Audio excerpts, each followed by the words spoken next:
तत्पूर्वी मी एक व्हिडिओ बनवतोय, त्याला तो कारण काय आहे तर पहिलं तुम्हाला सनातन समजून घेणं गरजेचं आहे.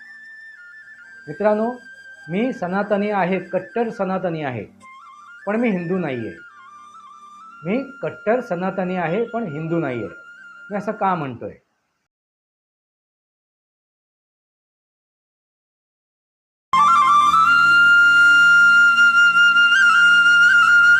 नमस्कार मित्रांनो, सनातनी वास्तव या माझ्या शृंखलेमध्ये पुन्हा एकदा आपलं स्वागत. मी आपला मित्र राजेश वासंती साबाजी किळोस्कर. मित्रांनो, नवरात्रावरती मला बोलायचं होतं. घटस्थापना का केली जाते याच्यावरती मला चर्चा करायची होती. नवरात्र आपण देवीचे जे स्तवन करतो, नमन करतो, पूजन करतो, त्याच्यामागचं काय कारण आहे, त्याच्यामागे काय विज्ञान आहे, त्याच्यामागे सृष्टीचं संवर्धन कसं आहे, शेतकऱ्याचा त्याच्यामागे उद्योगासाठी काय महत्त्वाची भूमिका आहे, हे मला सर्व सांगायचं आहे तुम्हाला. माझी तब्येत थोडीशी बिघडली होती, त्यामुळे मी व्हिडिओ बनवू शकलो नाही. आता ठीक आहे तब्येत मित्रांनो. पण आज त्या तत्पूर्वी हा जो नवरात्र किंवा घटस्थापना ह्याच्यावरती मी व्हिडिओ पुढच्या भागात बनवेन. पण तत्पूर्वी मी एक व्हिडिओ बनवतोय, त्याला तो कारण काय आहे तर पहिलं तुम्हाला सनातन समजून घेणं गरजेचं आहे. मित्रांनो, मी सनातनी आहे, कट्टर सनातनी आहे, पण मी हिंदू नाही आहे. मी कट्टर सनातनी आहे पण हिंदू नाही आहे. मी असं का म्हणतोय? तुम्ही म्हणाल स्वतःला तुम्ही कट्टर सनातनी समजताय, मानता, उल्लेख करताय, पण तुम्ही हिंदू स्वतःला म्हणून घेत नाही आहेत, हिंदू म्हणून नाकारताय. मित्रांनो, ह्याच्या मागचं कारण काय आहे?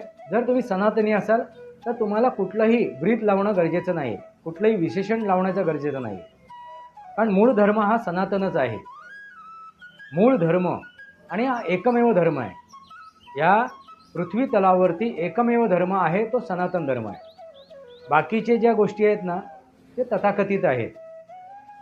ते परिस्थितीनुसार, वेळेनुसार, स्थितीनुसार निर्माण झालेले आहेत. काही आपले राजकीय मनसुबे पूर्ण करण्यासाठी. मित्रांनो, लक्षात घ्या. त्याचप्रमाणे हा जो आहे आपला कुठला सनातन धर्म, सॉरी हिंदू धर्म, हा हिंदू धर्मसुद्धा एक राजकीय त्याला हे आहे, बळ आहे. राजकीय स्थितीमध्ये तो निर्माण झालेला आहे, राजकीय परिस्थितीमुळे निर्माण झालेला आहे तो हिंदू हा धर्म, तथाकथित हिंदू धर्म. मित्रांनो, लक्षात घ्या. सनातन हा मूळ धर्म आहे आणि हा एकमेव धर्म आहे. मित्रांनो, सनातन याचा सण, इसवी सन आपल्याला सांगू शकत नाही, कधी सुरू झाला, कधी निर्माण झाला, असं सांगू शकत नाही, असा तो सनातन. मित्रांनो, लक्षात घ्या.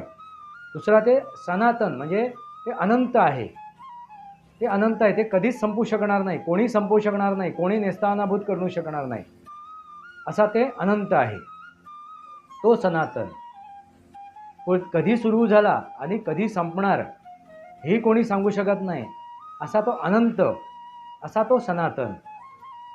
मित्रांनो, हा सनातन धर्म. आता धर्म हा शब्द आल्यानंतर महत्त्वाचा विषय येतो. धर्म याचा अर्थ काय आहे? धर, मर्म. धर म्हणजे धारण करणं. ते धारण करणं म्हणजे ते अंगीकृत करणं. ती गोष्ट धारण करणं म्हणजे आता अंगीकृत करणं, म्हणजे एखादा स्वभाव, एखादा विचार अंगीकृत करणं आणि त्यानुसार चालणं, त्यानुसार कर्म करणं.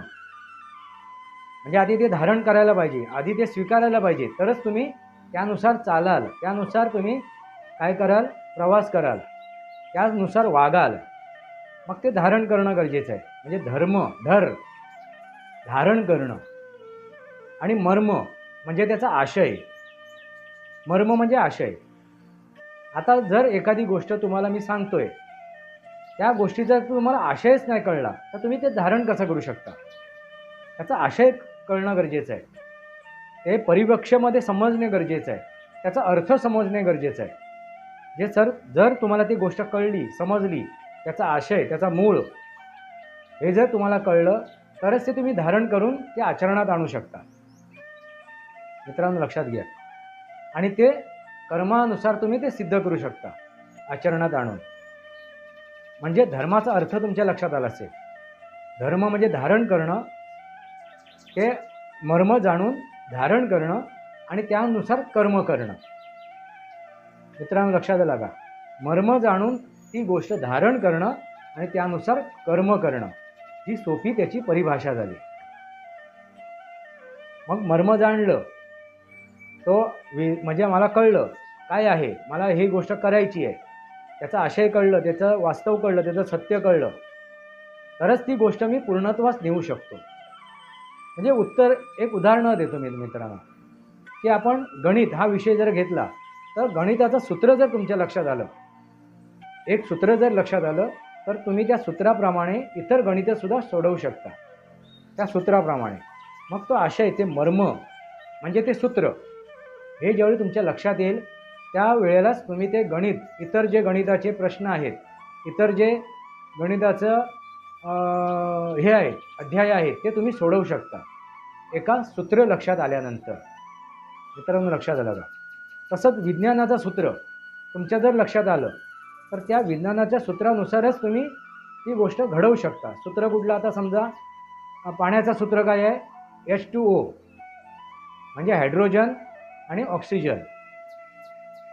ह्याचं जर सूत्र तुमच्या लक्षात आलं, किती प्रमाणात हायड्रोजन हवं आणि किती प्रमाणात ऑक्सिजन हवं, H2O म्हणजे 2 प्रमाणात जर हे असेल, हायड्रोजन असेल, तर 1 प्रमाणात ऑक्सिजन, यांचा जर संयोग झाला तर पाणी बनते.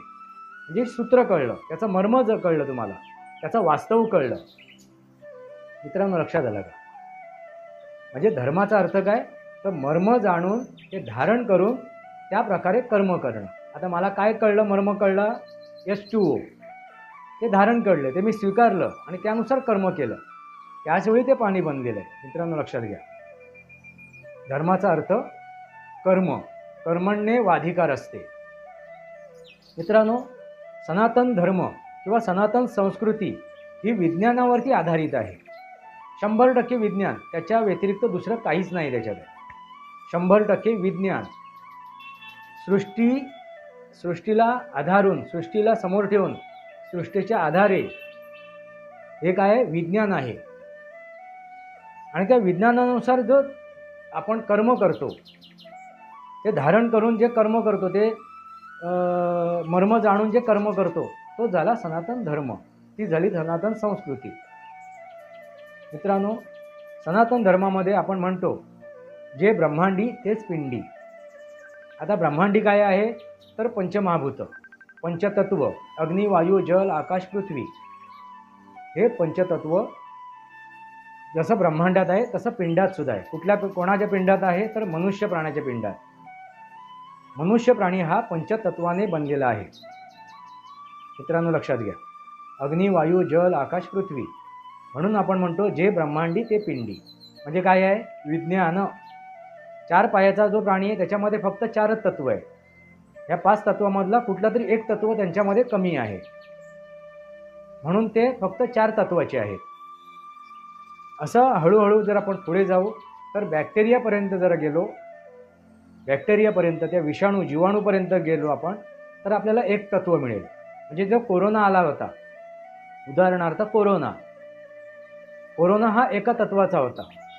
तो कुठल्या तत्वाचा होता? तर जलतत्वाचा. म्हणून जर ते कोरोनाची लागण झाल्याबरोबर त्या व्यक्तीच्या शरीरामध्ये कफाचं प्रमाण वाढत होतं. निमोनियासारखं, निमोनिया झाला, निमोनियाचा बॅक्टेरिया जर तुमच्या शरीरात प्रवेश केला तर निमोनियासुद्धा हा काय आहे? जलतत्वाचा आहे. त्यामुळे तुम्हाला कफ तुमच्या शरीरात वाढतो. मित्रांनो लक्षात घ्या, म्हणजे निमोनिया म्हणा, निमोनियाचा बॅक्टेरिया म्हणा, किंवा तो कोरोनाचा बॅक्टेरिया म्हणा, तो विषाणू म्हणा, तो कसल्या तत्वाचा आहे? तर जलतत्वाचा. म्हणजे जर बॅक्टेरिया जे पकडलेत, लाखो करोडो बॅक्टेरिया या भूमंडळावर, या पृथ्वी तलावरती आहे, आपल्या अवतीभोवती आहेत. लक्षात घ्या, कुठल्या ना कुठल्या एका तत्वाचे आहेत ते. मनुष्य हा फक्त प्राणी 5 तत्वाचा आहे. 5 तत्व. मित्रांनो लक्षात घ्या, म्हणजे हे काय? विज्ञान आहे. आपण म्हणतो माझे चक्र, माझी 6 चक्र, माझी 7 चक्र काय झाली? हे झाली, सक्रिय झाली, उद्दीपित झाली, संचलित झाली. मित्रांनो, म्हणजे काय होते, आपण काय होतो, संचलित होतो. आता मी त्या जास्त डिटेलमध्ये जात नाही आहे की 6 चक्र कोणती, ते आणखीन जे काय आहेत गोष्टी त्याच्यावरती जास्त डिटेलमध्ये जात नाही आहे. महत्त्वाची गोष्ट म्हणजे काय, हे जे आपण म्हणतोय गोष्टी त्याच्यामागे फक्त विज्ञान आहे. आपण जे सण साजरे करतो त्याच्यामागे सुद्धा विज्ञान आहे. म्हणजे 6 ऋतू आहेत, आपल्या देशात 6 ऋतू आहेत आणि ह्या 7 ऋतूप्रमाणे आपण सण साजरे करतो. त्या ऋतूच्या प्रमाणे त्या परिस्थिती, म्हणजे ती स्थिती असते, परिस्थिती असते, त्याप्रमाणे आपण सण साजरे करतो. आता पावसाळ्यामध्ये जे आपण ह्या ऋतूमध्ये, आता जो ऋतू चालू आहे ह्या ऋतूमध्ये जे आपण सण साजरे करतोय त्या त्या ऋतूप्रमाणे आहे मित्रांनो. त्याच्या मागचं विज्ञान आहे. मी ह्याच्या पुढचा जो व्हिडिओ बनवणार आहे कुठला, घटस्थापना नवरात्र, त्याच्यामध्ये तुमच्या लक्षात येईल की मी त्याला विज्ञानाचं स्वरूप कसं दिलं आहे, ते विज्ञान कसं आहे. व्यवसायाच्या दृष्टीने शेतकऱ्याला हा घटस्थापना ही कशी पूरक आहे याचाही मी उल्लेख करणार आहे. म्हणजे तुमच्या लक्षात येईल सनातन हे काय आहे. सनातन हे विज्ञान आहे आणि सृष्टीचं संवर्धन आहे, सृष्टीसाठी पूरक आहे आणि त्यानुसार चालणं, त्या विज्ञानानुसार चालणं, सृष्टीच्या नियमानुसार चालणं म्हणजे सनातन. मित्रांनो लक्षात घ्या. एक उदाहरण देतो तुम्हाला. आपण डुक्कर किंवा त्याला शुकर म्हणतो. मित्रांनो लक्षात घ्या, त्या डुकराला जर तुम्ही बघितलं असेल तो उकिरड्यावरती तुम्हाला दिसेल, उकिरडा फुंकत असतो तो. आपण त्याच्याकडे अगदी ह्याच्यानी बघतो, द्वेषाने बघतो, तिरस्काराने बघतो, काय घाणीत आहे तो, काय घाणीत लोळतोय. मित्रांनो, पण विष्णूचा जो अवतार आहे वराह अवतार, याचा उल्लेख केल्यानंतर आपण त्याच्याकडे कशा स्वरूपात बघतो, तर विष्णूच्या अवतारात बघतो. मित्रांनो, ह्याच्यावरती, ह्या दश अवतारावरती सुद्धा मी व्हिडिओ बनवलेले आहेत. त्याच्या मागचं कारण, त्याच्या मागचं जे विज्ञान आहे तेही मी तुमच्यासमोर ठेवलेलं आहे. दश अवतार म्हणजे काय, सृष्टीच्या निर्मितीचा सिद्धांत आहे. तेही व्हिडिओ तुम्ही जाऊन बघा, तुमच्या लक्षात येईल. डिस्क्रिप्शन बॉक्समध्ये मी त्याची लिंक टाकेल पहिल्या व्हिडिओची आणि तुमच्या लक्षात सुद्धा येईल. वराह अवतार, हा वराह, हा डुक्कर, हा तुम्हाला कुठे दलदलीत चिखलात लोळताना दिसेल मित्रांनो, कारण त्याला त्या प्रकृतीने, ह्या निसर्गाने, ह्या सृष्टीने तसंच बनवलेलं आहे. जर तो त्या चिखलात नाही राहिला तर त्याची जी शारीरिक स्थिती आहे, परिस्थिती आहे, ती डामाडोल होईल, तो जगू शकणार नाही. त्याला त्या थंड हवेची गरज आहे. मग तुम्ही म्हणाल थंड हवेची गरज आहे, मग तो पाण्यातच का राहत नाही, चिखलातच का जातो तो? मग पाणी सदृश्य चिखलात तो जातो. त्याला मातीचीही आवश्यकता आहे. तो चिखलात का जातो, तर मातीचीही आवश्यकता आहे. आणि मित्रांनो, तो उकिरड्यावरचा खातो. मित्रांनो, त्याला ह्या निसर्गाने, ह्या सृष्टीने जन्माला घातलंय. त्याचा मागचा उद्देश काय, तर उकिरड्यावरची जे अन्न पडलेलं असेल, जे अन्न जर सडत राहिलं आणि त्याची दुर्गंधी पसरली, ते सडल्यानंतर त्याचं जर वातावरणामध्ये त्याचे परिणाम व्हायला लागले तर आजूबाजूला रोगराई पसरू शकते, रोगराई पसरू शकते. म्हणून काही प्रमाणात सडलेलं अन्न, तो पूर्ण सडलेलं अन्न नाही खात, काही प्रमाणात सडायला सुरुवात झालेलं अन्नसुद्धा तो खातो. कोण? डुक्कर. मित्रांनो लक्षात घ्या, तो शुकर खातो. त्यामुळे तिथे जी हे पसरणार होती, घाण पसरणार होती, तिथे जी रोगराई पसरणार होती, त्याच्यावरती त्यांनी काय केलं, रोकथाम केला. त्याच्यावरती त्यांनी नियंत्रण आणलं ते खाऊन. आणि त्याच्यानंतर उरलेलं आहे, जे काय राहिलेलं असेल ते इतर पक्षी, म्हणजे कावळासुद्धा उकिरड्यावरचा खातो. म्हणजे कावळ्यालासुद्धा सृष्टीने त्या उद्देशाने बनवलेलं आहे. मग आपण त्याच्याकडे वाईट नजरेने बघायचं नाही, तुच्छतेने बघायचं नाही आहे.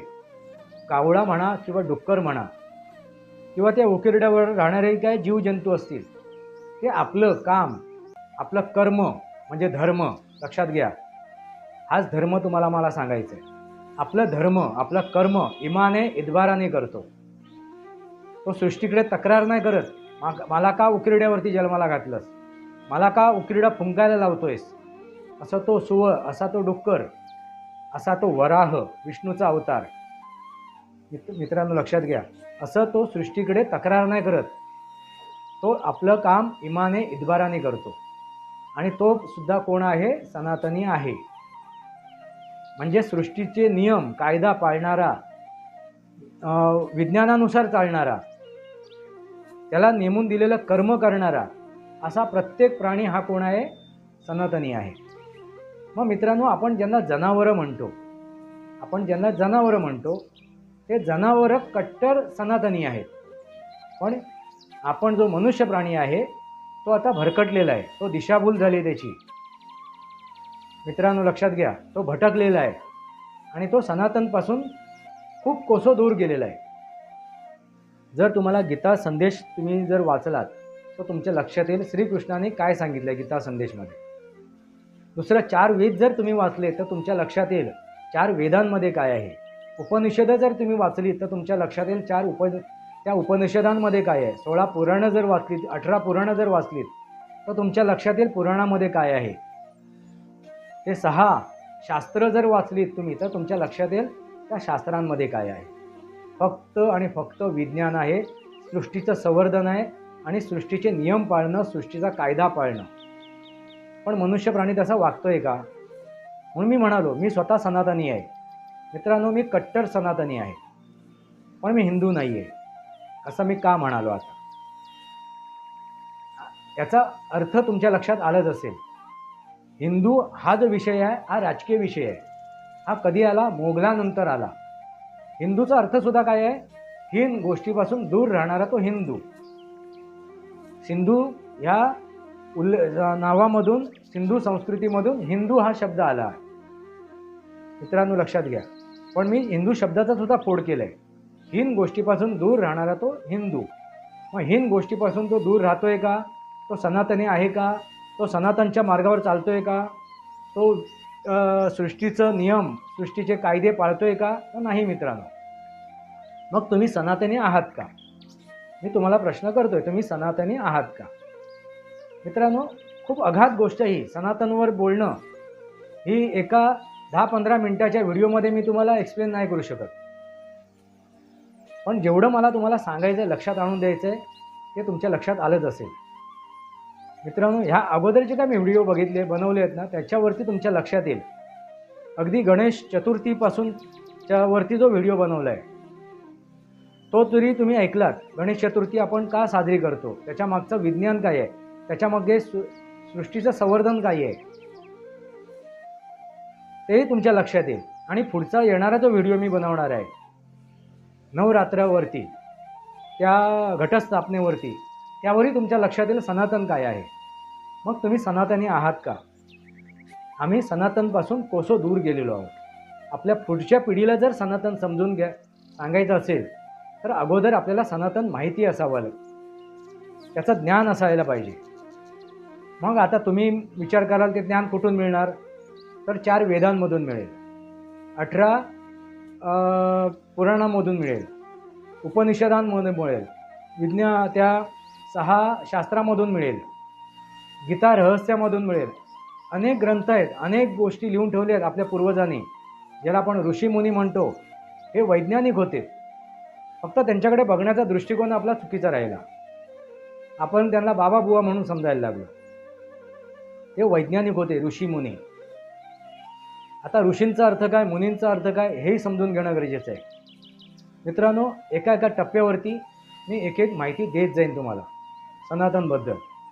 जर तुम्हाला हे जे काय ग्रंथ आहेत, हे जे काय आपलं धरोहर आहे हिंदूंचं, सनातनचं, हिंदूंचं नव्हे सनातनांचं, ते तुम्हाला जर वाचता येत नसेल, त्याच्यावरती अभ्यास करता येत नसेल, सर्च करता येत नसेल, मनन चिंतन करता येत नसेल, कमीत कमी हे जे सांगतायत माझ्या प्रकारे बरेच जण आपली मतं मांडतायत, हे सनातनबद्दल वास्तव सांगतायत. त्यांचे व्हिडिओ बघा, त्यांचे विचार ऐका, त्यांची पुस्तकं वाचा, तरी तुमच्या लक्षात येईल. मित्रांनो, लक्षात आलं का? मी कट्टर सनातनी आहे, पण हिंदू नाही आहे. हिंदू हा जो धर्म आहे मी त्याला तथाकथित धर्म समजतो. तसा मुस्लिम धर्म तथाकथित आहे, बौद्ध धर्म तथाकथित आहे, आणि धर्म नाही आहे, ह्या चालीरीती आहेत. हे कर्मकांडाच्या काय आहेत, एक पद्धती आहे. हिंदू असा वागला पाहिजे आणि मुसलमान असा वागला पाहिजे, बौद्ध असा वागला पाहिजे, ख्रिश्चन असा वागला पाहिजे. हे फक्त काय आहेत, कर्मकांडाच्या गोष्टी आहेत. हे धर्म नाही आहे. आणि ते मर्म जाणून घेणं म्हणजे कसलं मर्म? विज्ञानाचा मर्म, सृष्टीच्या कायद्याचं नियमाचं मर्म. आणि हे जाणून घेऊन त्यानुसार कर्म करणं आणि ते जाणून घेऊन ते धारण करणं, ते आचरणात आणणं, ते आचरणात आणून मग त्याप्रमाणे कर्म करणं म्हणजे धर्म. मग तुम्ही धर्मानुसार चालताय का? तुम्ही धर्मानुसार चालताय का? तर नाही. उत्तर मिळेल नाही. मित्रांनो, कारण तुम्ही धर्माशी गद्दारी करताय. मनुष्य प्राणी हा धर्माशी गद्दारी करतोय. ते मर्म जाणून घेत नाहीये आणि मर्म न जाणून घेताना तो कर्म करतोय म्हणजे धर्माशी गद्दारी करतोय. आणि मर्म जाणून घेतल्यानंतर सुद्धा तो त्यानुसार काम नाही करत आहे, कर्म नाही करत आहे, तरी सुद्धा तो धर्माशी गद्दारी करतोय. मग तुम्ही कोण आहेत? अधर्मी आहात. आणि हेच अधर्म महाभारतामध्ये श्रीकृष्णाने दाखवून दिलं अर्जुनाला. आणि तुझ्यासमोर कोण उभे आहेत? तर ते अधर्मी आहेत. ते तुझे आप्तेष्ट नाही आहेत, ते तुझे परिजन नाही आहेत, तुझे कुटुंबीय नाही आहेत. ते कोण आहेत? अधर्मी आहेत. मित्रांनो, ज्या लढाया होतात ना, जे युद्ध होते, त्या युद्धामध्ये एक धर्माची बाजू असते, एक अधर्माची बाजू असते. आता जे सुद्धा इस्रायल हा धर्माची बाजू लढतोय आणि हमास किंवा हिजबुल्ला हे अधर्माची लढाई, इराक हे अधर्माची लढाई लढत आहेत. मित्रांनो, लक्षात आलं का? मग इथे लढाई होते धर्माची आणि अधर्माची, ना की इस्रायल विरुद्ध हमास किंवा हिजबुल्ला. कोण आहे ते? आतंकी आहेत. आतंकी म्हणजेच राक्षस. मित्रांनो, लक्षात घ्या. याच्यावरती येईन मी पुढे मित्रांनो, पण तुर्तास तुमच्या लक्षात आलं असेल राक्षस म्हणजे काय, असुर म्हणजे काय, दानव म्हणजे काय, देव म्हणजे काय, परमेश्वर म्हणजे काय, ईश्वर म्हणजे काय, या सर्व गोष्टीवर आपण चर्चा करू. पण तुर्तास जे काय मी मुद्दे ठेवले तुमच्यासमोर, की मी सनातनी, कट्टर सनातनी आहे, पण हिंदू नाही आहे. आता तुम्ही ठरवा, तुम्ही कट्टर सनातनी आहात का? त्यानुसार तुम्ही ते आचरण करून, ते मर्म जाणून, ते आचरण करून त्यानुसार तुम्ही चालताय का? ते कर्म करताय का? मित्रांनो, हे जर कळलं पुऱ्या विश्वाला सनातन काय आहे, सनातनचं वास्तव काय आहे, तर तुम्हाला प्रचार करावा लागणार नाही. त्याला जबरदस्तीने त्याच्या गळ्यात ती गोष्ट घालावी लागणार नाही. तो आपसूक सनातनकडे वळेल आणि त्यानुसार तो कर्म करेल. आता निर्णय तुमच्या हातात आहे. सनातनी वास्तव या माझ्या शृंखलेला सबस्क्राईब करा, बेल आयकॉन दाबा. माझे विचार पडायचे लाईक करा, आपले विचार कमेंट बॉक्समध्ये द्या. तुर्तास इतकंच. भारत माता की जय, वंदे मातरम, जय भारत, जय महाराष्ट्र, जय सनातन.